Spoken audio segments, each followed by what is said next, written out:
예레미야서 40장 2절부터 예레미야서 40장 2절서부터 4절까지 2절부터 4절까지만 함께 읽어보도록 하겠습니다. 40장 2절부터 4절 읽겠습니다. 시작. 근위 대장은 예레미야를 데려다 놓고 이렇게 말하였다. 그대의 하나님이신 주님께서 이곳에 이런 재앙을 내리시겠다고 말씀하셨는데 이제 그대로 하셨소. 주님께서 말씀하신 그대로 하신 것이요. 그대들이 주님께 죄를 짓고 그분의 말씀에 순종하지 않았기 때문에 그대들이 이런 재앙을 당한 것이요. 그러나 이제 보시오. 내가 지금 그대의 두 팔에 채워진 수갑을 풀어주겠소. 그대가 만일 나와 함께 바벨로니아로 가는 것을 좋게 여기면 함께 갑시다. 내가 그대를 보살펴 주겠소. 그러나 나와 함께 바벨로니아로 가는 것을 좋게 여기지 않으면 가지 않아도 괜찮소. 이 땅 어디든지 그대가 보기에 적당하고 마음에 드는 곳이 있으면 그곳으로 가시오.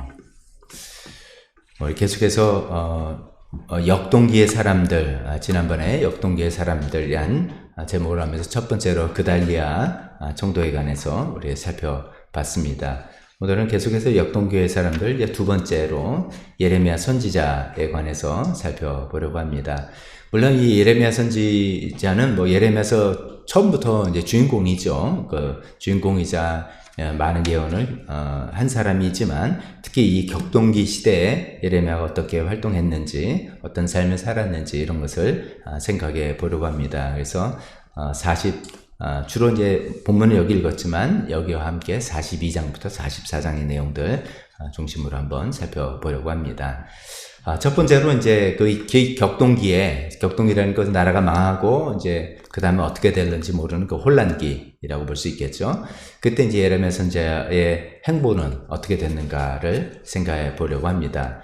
오늘 이제 읽은 본문이 그 라마에서 일어난 일입니다. 라마는 지난번에도 라마에서 그 라헬의 울음에 관해서 이야기할 때도 말씀드렸죠. 포로 집결지인 곳이죠. 그 라마에서 1절에 나오는 그 바벨로니아의 근위대장 느부사라단이라는 사람이 이제 많은 포로들을 3차 포로 끌려가는 겁니다. 나라가 망하고 3차로 이제 포로들을 다 잡아가는 그 시점인데 그때 이제 포로를 끌고 가다가 그 중에 이제 예레미야를 보고 그 사람을 알아본 거죠. 그러면서 이제 그를 풀어주면서 이렇게 이야기한 겁니다. 수갑을 풀어주면서 너에게 선택권을 주겠다. 나와 함께 바벨론을 가려면 갈 수 있다. 내가 너를 돌봐준다. 그 뜻은 뭡니까? 바벨론을 가면은 예레미야는 그 안전과 어쩌면 부귀 영화도 누릴 수 있게 된 그런 것이죠. 그 바벨론에 항복해야 된다라는 그런 메시지를 쭉 전한 사람으로 잘 알려져 있기 때문에 바벨론 입장에서 그를 환대할 수밖에 없겠죠. 그런 선택권 있었고, 두 번째는 아니다. 너는 여기 남아있기를 원한다. 그러면 네가 원하는데 아무데도 갈 수 있다라고 두 가지 선택권을 줬습니다. 전자는 이제 바빌론으로 가면은 많은 이제 포로로 가는 거지만 이미 많은 유대 사람들 거기 있는 것이고 자기는 굉장히 안전하게 보호받고 어쩌면 평안한 삶을 살 수 있고 어떻게 보면 이제 그래 내가 그동안 이제 거의 이때쯤이면 23년 30년이 될지 막 그렇게 오랫동안 그 예언자로 사역을 했는데 아유 이제 끝이고 소위 요즘 말하면 은퇴다. 나는 이제 내 할 일 다 했다. 라고 하는 삶을 선택할 수도 있는 것이고 아니면 남아있는 선택을 한다면 이 남아있는 유다 땅은 지금 황량한 곳이고 이제 막 그달리아를 총독으로 세워서 어떻게 해본다 그러지만 굉장히 복잡하게 나라가 진행되는 그런 것이죠. 거기서 이제 백성들과 함께 고난을 겪으면서 나라를 재건하는 그런 일을 또 해보겠다라고 하는 그런 생각입니다. 이 당시 이제 예레미야 나이가 한 60세쯤 될 것이다 라고 짐작을 합니다. 정확히는 모르지만 대충 그렇게 학자들이 짐작을 하고 있습니다. 지금 60세하고는 또 다른 그런 연령대라고 볼 수가 있겠죠. 고대 사회니까. 쉬운 결정이 아니었을 텐데, 예레미야가 바벨론을 가지 않고 고국에 남아있기로 결정을 하죠. 상당히 이제 애국적이라 볼 수도 있고 신앙적인 그런 위대한 결단이라고 생각할 수 있겠습니다. 그래서 남아서 그달리아 총독을 도와서 유대의 땅, 우리 주권은 뺏겼지만 이것을 다시 재건하는데 내가 일조하겠다라고 생각하고 그 어려운 결정을 했을 거라고 봅니다.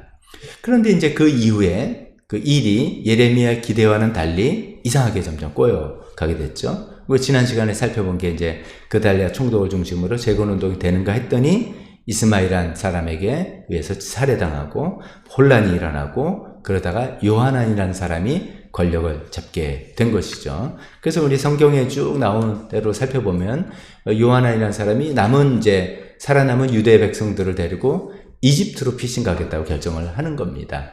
우리가 이제 내가 죽인 건 아니지만 이스마엘의 바벨론 군사들도 죽이고 그가 세운 총독도 제거했으니까 바벨론이 우리를 가만히 둘 리가 없다. 그러니까 여기를 피해서 이집트로 피신을 가자라고 했던 것입니다.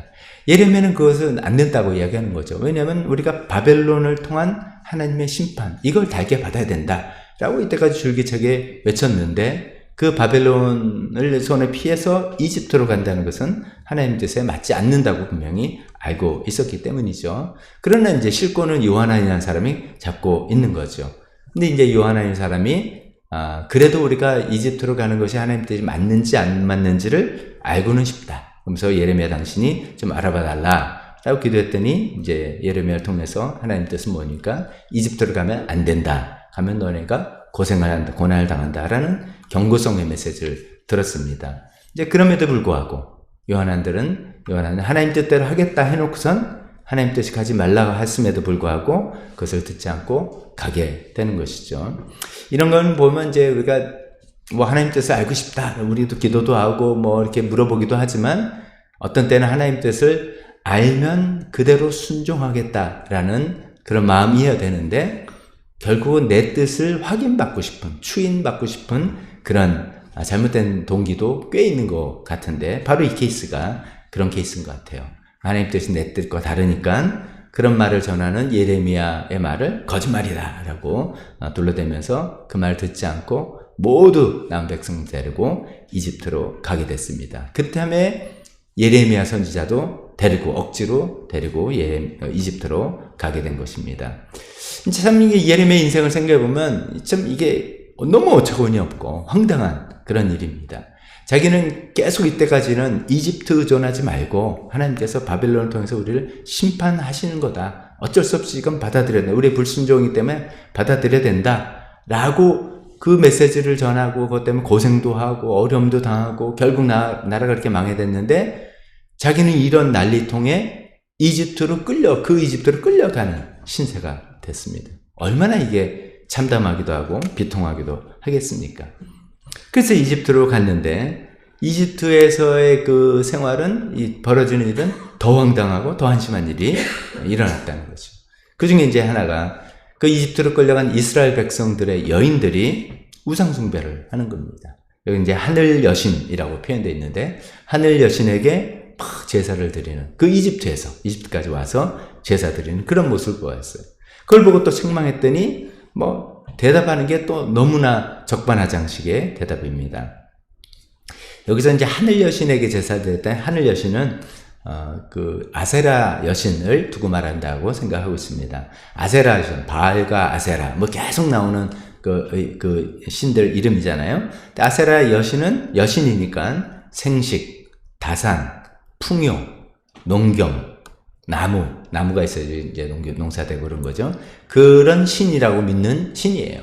그러니까 이제 이집트로 핀신을 와서 여기서 우리의 풍요와 다산과 이런 거를 희구하는 그런 마음에서 이 아세라신 하늘 여신에게 제사를 드리는 그런 이스라엘 백성들의 모습이었다는 것이죠. 그래서 이제 그거는 왜 그러냐? 우상숭배도 하지 말라 그랬더니 이들의 대답이 이런 것입니다. 아니 우리나라 역사를 통해서 전에 우리가 옛날에 하늘 여신을 잘 섬기고 그들의 제사할 때는 우리가 풍요롭게 잘 살았는데 그것을 중단한 이후로 우리가 나라가 이렇게 망했다. 아주 이제 말도 안 되는 진짜 예레미야가 듣기에는 정말 기가 막힌 그런 얘기죠. 어쩌면 어쩌면 역사를 왜곡해도 이렇게 왜곡하고, 어쩌면 그렇게 목이 더 자라 메시지를 전했어도 이렇게 하나도 귀에 들어가지 않고 나라가 그때만 나라가 망했고 피신까지 왔는데 여기서도 또 그런 일을 할까? 막 속이 뒤집어지는 그런 일일 거예요. 그래서 이제 마지막으로 예레미야 선지자 이런 말을 전하죠. 이제 이미 나라가 이제 망했다 그랬지 않습니까? 3차 침공으로 나라가 망했는데 그 마지막 왕이 시드기야 왕입니다. 유다의 시드기야 왕. 그래서 이런 얘기하죠. 유다 왕 시드기야가 바벨로니아 손에 넘어갔듯이 지금 너희가 이제 안전하다 하면서 이집트로 피신 왔는데 이집트의 왕 바로호브라라는 사람인가 봅니다. 그 바로호브라도 바벨론의 손에 넘어가게 될 것이다 라고 이야기하면서 그때 너네가 얼마나 잘못했다는 것을 분명히 알게 될 거다. 그러면서 너희 중에 살아남는 사람 별로 없을 거다. 이런 좀 무시무시한 말씀을 전하는 걸로 더 이상 예레미야는 어떤 말을 했는지를 전해지지 않게 됩니다. 그러면서 아마도 이제 그 이집트에서 생을 마감했을 것이다 라고 짐작을 합니다. 근데 어떤 식으로 죽었는지 그런 건 성경에 기록되어 있지는 않습니다. 근데 전승에 의하면 우리 이제 성경에 기록된 걸 통해서 알게 되고 이건 가장 이제 확실하다라고 믿고 있고요. 전승은 성경에 기록되지 않았지만 이렇게 전해지는 이야기죠. 그 전승에 의하면 그 이집트에 있는 이스라엘 백성들에게 돌에 맞아 죽었을 것이다, 순교했을 것이다, 뭐 이런 이야기가 전해집니다. 사실인지 확인할 수는 없지만 충분히 그럴 수 있는 상황 같아요. 지금 여기 기록되어 있는 그 이집트까지 피신 왔으면서도 그 이스라엘 백성들이 여전히 우상 숭배를 하고 또 예레미야 선지자는 걸 계속 하나님의 말씀으로 경고하고 책망하는 이런 그 갈등 관계를 보면 충분히 그랬을 수 있겠다 생각을 합니다. 자, 이것이 이제 44장까지 나오는 어쩌면 앞에 부분 예레미야 선지자 생애도 많이 기록되어 있지만 이 격동기에 겪은 예레미야 선지자의 삶의 모습이었다고 정리해 봅니다. 그럼 두 번째로 생각하는 건 이런 생각해 봅니다. 제가 지금 특히 이번에 이 부분을 읽으면서 이런 생각이 떠올랐어요. 예레미야 선지자 실패한 사람인가? 이런 생각을 해봅니다. 예레미야 선지자는 실패한 선지자인가? 우리가 이제 보통 예레미야 선지자면은 어떤 별칭으로 어떻게 알고 있습니까? 예레미야 선지자는 눈물의 선지자다. 이렇게 알려져 있습니다. 눈물의 선지자, 눈물을 많이 흘린 선지자인데, 그럼 예레미야 선지자가 어떤 눈물을 흘려왔을까를 쭉 이제 그동안에 사역했던 거를 살펴봅니다. 그럼 예레미야 선지자 앞에서부터는 이래서 하나님께서 그를 선지자로 부르셔서 하나님 이스라엘 백성에게 너희가 하나님께 돌아와야 된다. 하나님께 돌아오라고 눈물로 외친 선지자예요. 눈물로 그냥 호소했던 그런 것이죠. 그것을 무려 23년 동안 쭉 그랬어요. 예레미야서 25장 3절에 보면 23년 동안 내가 이렇게 했는데 어떤 그 사건서부터 이제 하나님 뜻이 바뀐 거를 이야기하는 부분이 나옵니다. 그러니까 그 전에는 23년 동안 하나님께로 돌아오라고 해서 눈물로 하소연을 했었어요. 근데 이제 그래도 말을 듣지 않으니까 하나님께서는 마음을 정하시고 이 나라를 심판할 것이고 바벨론 손에 넘기겠다라고 결정을 하신 거죠. 그래서 그다음부터는 이제 그런 메시지를 전하는 겁니다. 이 성전이 파괴될 것이고 우리는 동족은 우리는 죽음을 당할 것이고 나라가 멸망할 것이고 그것도 뜻밖의 바벨론이라는 어떤 신흥 세력을 통해서 우리가 망하게 될 거라고 그 하나님의 심판을 또 눈물로 전했던 선지자입니다. 그런 얘기를 전할 때 뭐 눈물이 안 나올 수 있겠습니까? 그리고 또 그런 예언이 성취되는 모습을 실제로 보게 되는 사람이었어요. 그때 얼마나 눈물이 나왔겠어요. 자기가 그 예언을 하면서 우리나라 하나님 심판을 받을 거다 할 때 그 일이 실제로 될 때 아유 그렇지 뭐 내 말대로 그렇지 꼴 좋다 내가 그러더니 뭐라 그랬냐 이런 입장이었겠습니까? 아니잖아요. 비록 말씀을 이렇게 전했지만 절대로 그렇게 되지 않기를 바라는. 우리 보통 이제 부모로서 자녀들한테 너 그러면 너 큰일 날 거야 난리 날 거야 시험 망칠 거야 막 이렇게 했을 때 시험 딱 망치면 꼴 좋다 그래서 기분 좋아하겠어요?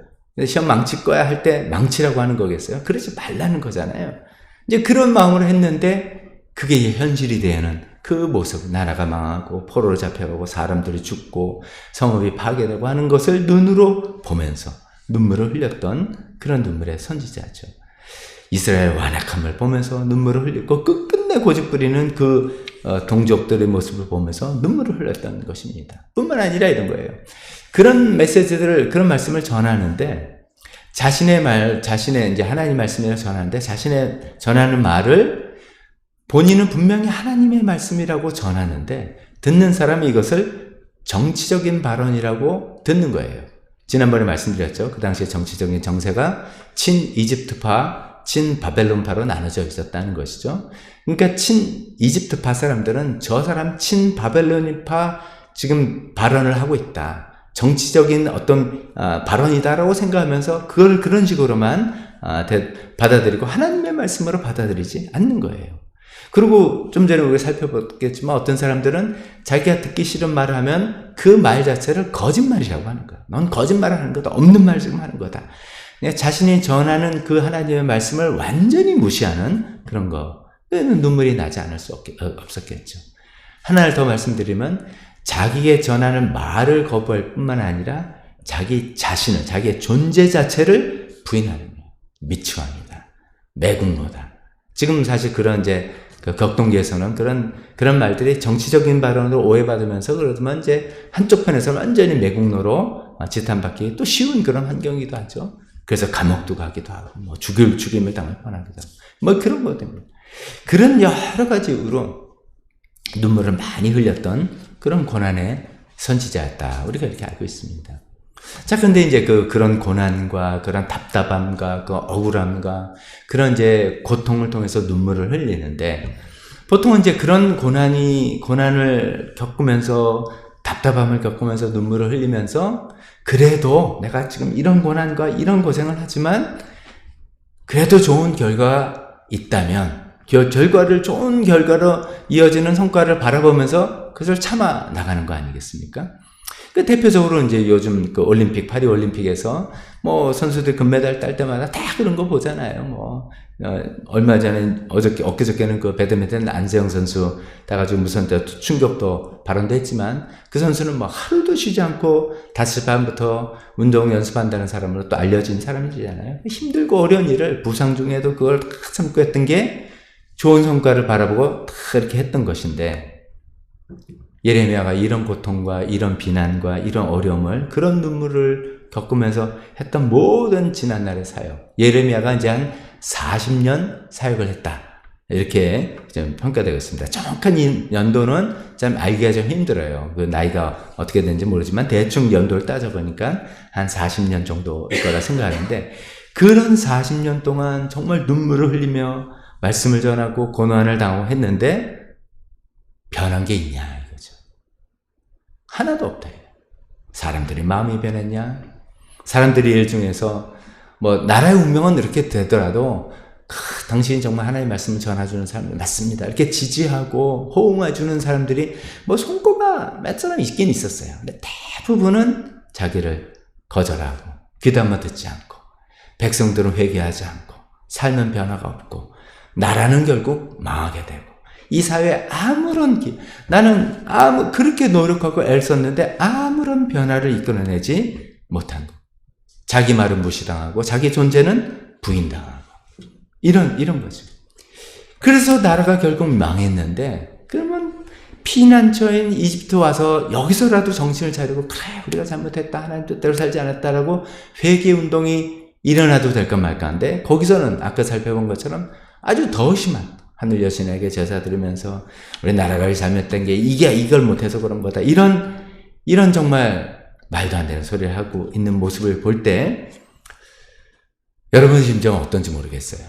저는 이제 이 말씀 쭉 읽고 묵상하면서 제가 이제 감정이입을 해보니까 딱 이런 생각이 드는 거예요. 야, 나는 실패자구나. 내가 도대체 한 게 뭐냐? 내가 우리나라 이 이스라엘 백성들이 아무런 영향력을 미치지 못했구나. 내가 전한 말을 듣고 내가 흘린 눈물을 보고서 변한 사람이 하나도 없네. 나라도 구하지 못하고 사람들이 회개하지도 않고, 나는 도대체 뭐 하냐는 거죠. 결국 내가 전하긴 전했지만 일어나지를 않기를 바랬던 그 나라의 멸망이죠. 전하긴 전하지만 일어나지를 않기를 바랬던 그 일만 된 거예요. 그대로 된 거고, 다른 일은 된 게 하나도 없는 거죠. 그러면 이제 난 대체 왜 이런 고생을 했는가? 예레미야가 이제 40년간 선지자 활동했다는데, 그 이제 왕으로 따지면 요시야 왕, 아주 훌륭한 왕이죠. 그때 여호야시다, 그 다음 여호야김, 나쁜 왕, 여호와긴, 시드기야 5대에 걸쳐서 왕을 5명을 우리 편은 섬기면서 이게 선교사역을 오랜 기간 한 거예요. 근데 그게 다 수포로 돌아간 것 같고 평생 독신으로 살았어요. 예레미야 16장 2절에 보면 하나님께서 예레미야 선지자에게 너는 결혼하지 말아라 그러셨어요. 아이 그래도 힘들어도 집에 와서라도 그래도 아내라도 그래 여보 힘들지 당신 사람들이 알아듣지 못해도 여보 그래도 이게 하나님 뜻이니까 여보 그냥 위로 삼아서 힘내세요. 이런 사람이라도 뭐 좀 있으면 도움이 되잖아요. 근데 결혼도 하지 말라 해서 독신으로 힘들게 감옥에 갇히고 뭐 물궁동에 떨어지고 그런 죽을 고생을 하면서 그렇게 목청이 터져라 말씀 전하고 눈물을 흘리고 했는데 아무것도 원하는 대로 된 게 없죠. 어쩌면 깊은 회의감, 실패감, 좌절감 이런 데 빠질 수 있는 그런 상황이 아닌가 이것을. 그래서 생각해 보는 겁니다. 예레미야 선지자 정말 실패한 사람인가? 실패한 선지자인가? 여러분 답 다 알죠? 예레미야 선지자를 누가 실패한 선지자라 하겠습니까? 그 가장 분명한 증거는 예레미야 서가 기록되어 있잖아요. 성경에 있잖아요. 그가 전한 그 말씀과 그의 그 생애에 관한 그 내용이 예레미야서라고 돼가지고 무려 52장이 되는 굉장히 많은 분량이 이 성경에 기록되어 있지 않습니까? 실패한 사람 이야기를 적겠습니까? 라고 이제 그렇게 이제 아니다. 이렇게 분명히 알지만 그걸 한번 쭉 하면 다시 한번 또 다른 각도로 한번 생각을 해보겠습니다. 예레미야 선지자는 하나님의 말씀에 충실한 사람이죠. 하나님 말씀을 전하고 하나님의 말씀을 사는 것에 충실했던 사람입니다. 그가 40년 동안 전한 그 메시지를 보면 크게 이제 3가지 메시지라고 정리해 볼 수 있어요. 첫 번째는 회개하라 해요. 돌이키라는 거죠. 그것을 사역 초기 시절부터 23년까지 그렇게 목청을 외쳐서 전했습니다. 회개하라. 그렇지 않으면 큰일 난다. 회개하라. 이렇게 했어요. 근데 이제 아까 말씀드린 것처럼 어느 시점에 하나님께서 뜻을 이제 완전히 돌이키셨다 그랬죠. 그래서 24년차 들어갈 때부터는 이제 하나님 뜻 정하신 그 뜻을 전한 거예요. 너희가 멸망할 거다. 하나님의 심판이 이루어질 거다. 그 메시지를 전한 거예요. 근데 그 심판도 바벨론을 통해서 심판할 거다. 라고 해서 그 당시 유대 백성들이 받아들이기 좀 힘든 그런 이야기를 전한 거예요. 회개할 거다. 하나님 심판하실 거다. 바벨을 통해서 하나님 심판하시기로 정했다. 이 메시지를 전한 게 2번째 메시지예요. 근데 이제 거기서 끝나는 게 아니라 3번째 메시지는 그러나 70년 후에 하나님께서 돌려보내 주실 거다. 이 3번째 메시지예요. 첫 번째 회개하라. 안 하면 하나님 심판하신다. 2번째 심판하기로 작정하셨다. 바벨을 통해서 심판하실 거다. 3번째 그러나 70년 후에 돌려보내주겠다. 라고 이 말씀을 하나님께서 이 말씀을 주신 거죠. 전하라고 한 거죠. 예레미야는 눈물을 흘리며 고난을 당하며 뭐 억울한 일을 당하며 고통을 당하며 뭐 오해를 받으면서 이 말씀 전하는 것에 충실했다는 거죠. 즉 제가 드리고 싶은 말씀은 이 말씀에 성과가 있었느냐 여부가 아니라 이 말씀에 대해서 회개의 메시지를 전해서 회개가 확 일어나고 하나님 심판하신다 할 때 그러면 안 되지 하고 잘못을 했습니다. 이런 변화가 되고 뭐 이런 성과가 그건 둘째치고 예레미야는 하나님께서 1, 2, 3 이 메시지를 전하라 할 때 그 메시지를 전하는 하나님 말씀을 전하는 것에 충실했던 사람이다. 이렇게 이제 볼 수가 있는 것이죠. 이제 그 다음에 이것이 어떻게 어떤 성과가 이루어졌냐라고 볼 때 첫 번째 회개하라 라는 메시지는 성과가 있었습니까? 없었습니까? 전혀 없었어요. 전혀. 회개하지 않은 거예요. 그거는 자기가 그렇게 피 터지게 23년 동안 전했던 말씀이 아무런 성과가 없었던 것을 보게 되는 그런 마음이었어요. 2번째, 하나님께서 심판하실 거다. 바벨을 통해서 심판하신다. 이것은 성과가 있었어요? 없었어요? 이게 이제 없었다는 게 정답이죠. 근데 그대로 됐어요. 잘 됐네 라고 하지만 그걸 누가 좋다고 하겠어요? 그걸 누가 성과라고 하겠습니까? 슬픈 성공이죠. 어떻게 보면. 그걸 보는 괴로운 마음. 그렇게 안 돼야지 사실 성과라고 우리가 평가할 수 있지 않겠습니까? 근데 이제 그렇게 되어버린 이런 거예요. 세 번째, 70년 후에 돌려보내주겠다. 이거는 성과가 있었습니까? 없었습니까? 있었는데 보지 못한 거죠. 예레미야는 보지 못하는. 그거는 예레미야 훨씬 뒤 후대에 일어날 일이죠. 그러니까 예레미야 자신의 입장에서 보면 첫 번째 회개하라는 메시지 아무런 성과가 없는 거를 눈으로 다 봤어요.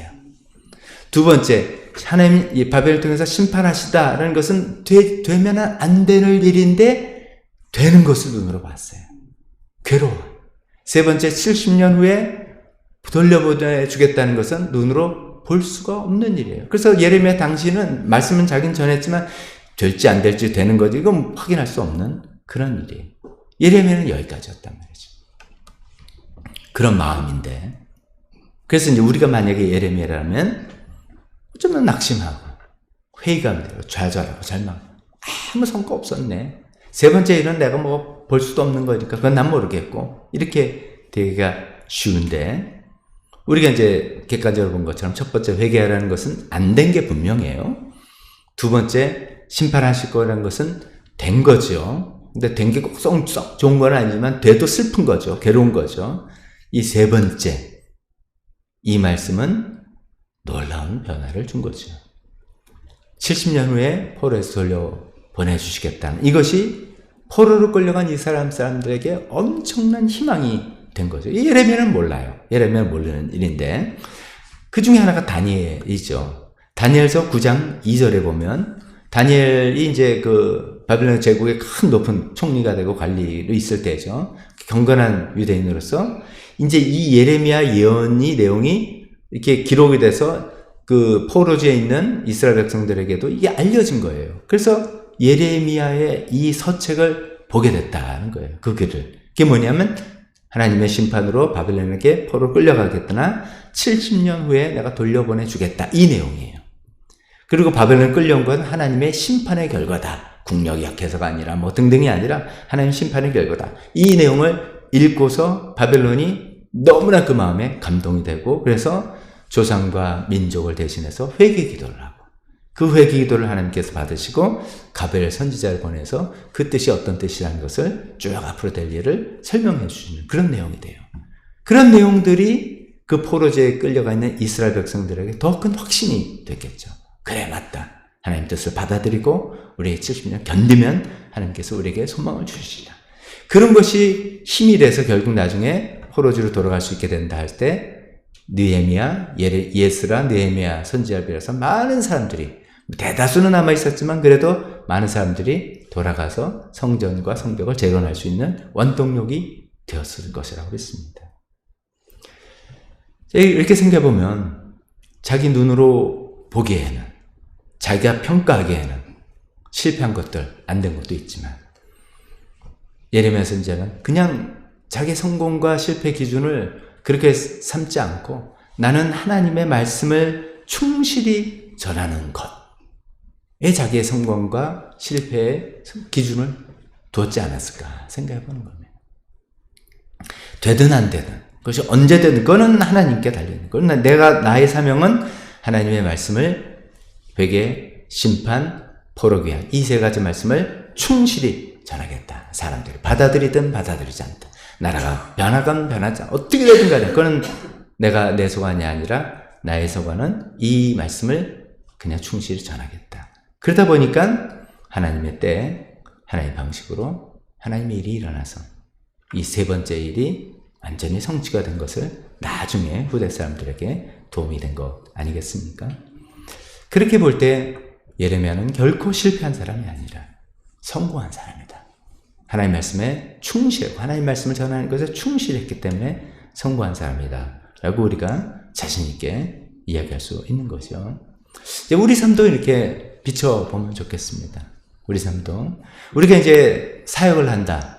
뭐 이게 사역이라는 게 교회에서 사역뿐만 아니라 가정의 사역도 그렇고 뭐 자녀를 키우고 뭐 어떤 사회에서 어떤 역할을 하고 또 교회에서 역할을 하는 모든 일들이죠. 다른 사람들 그리스도 사랑으로 돕고 섬기고 뭐 나를 희생하고 뭐 좀 베풀고 뭐 이렇게 할 때 우리는 다 좋은 결과, 좋은 성과를 기대합니다. 그래서 그런 거 기대 없이 하는 사람이 어디 있겠어요. 운동선수들이 올림픽 그런 대회 하나도 없는 운동만 해. 그런 사람이 어디 있겠어요. 그거는 이제 취미로만 하는 거죠. 우리는 다 좋은 결과, 좋은 성과를 기대하면서 수고도 하고 애쓰기도 하고 막 합니다. 그래서 때로는 하나님께서 은혜스럽게 우리에게 그런 좋은 성과를 주십니다. 아름다운 열매를 맛보기도 하십니다. 애들이 어떻게 잘 되기도 하고 교회에서 예수님 믿기도 하고 삶이 저 사람이 이걸 깨닫고 회개하고 변하기도 하네 뭐 이렇게 하고 교회가 성장도 하고 뭐 이런 것도 있습니다만 어쩌면 예레미야가 1번 회개와 2번 심판 이런 것처럼 그런 게 없는 것도 있다 이거죠. 그런 게 없을 수도 있어요.